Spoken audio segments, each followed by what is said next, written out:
السلام علیکم، ایک نئی ویڈیو کے ساتھ آپ کی خدمت میں حاضر ہیں۔ اگر آپ نے ہمارے چینل اردو سٹوریز کو سبسکرائب نہیں کیا تو سبسکرائب کریں، بیل آئیکن پہ کلک کریں اور ویڈیو کو لائک کریں۔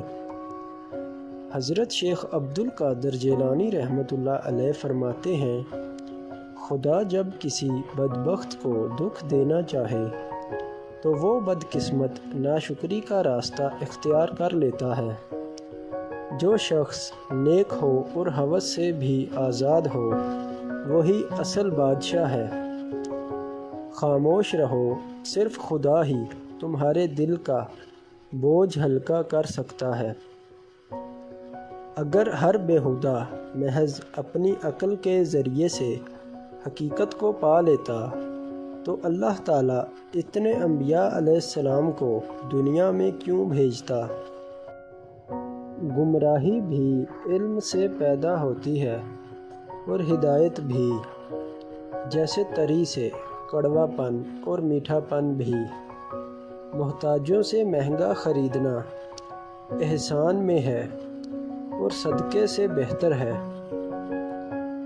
بدخلقی سے دشمنی پیدا ہوتی ہے اور دشمنی سے جفاکاری۔ اللہ تعالیٰ کا ہر فیصلہ عقل و عدل پر مبنی ہوتا ہے، اس لیے کبھی بھی حرف شکایت ہونٹوں پر نہ لاؤ۔ فقیر کو صدقہ دے کر احسان نہ جتلاؤ، بلکہ اس کے قبول کرنے کا خود احسان مند ہو۔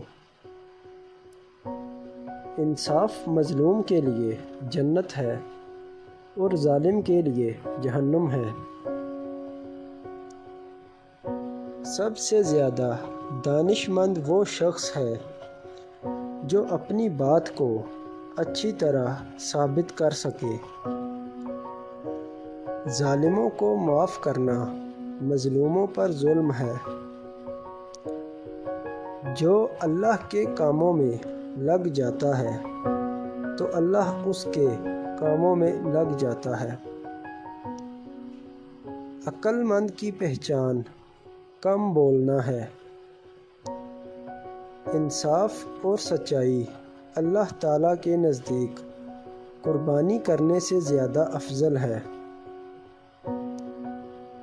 جو شخص علم رکھتا ہے لیکن اس پر عمل نہیں کرتا وہ اس مریض کی مانند ہے جو دوا تو رکھتا ہے مگر استعمال نہیں کرتا۔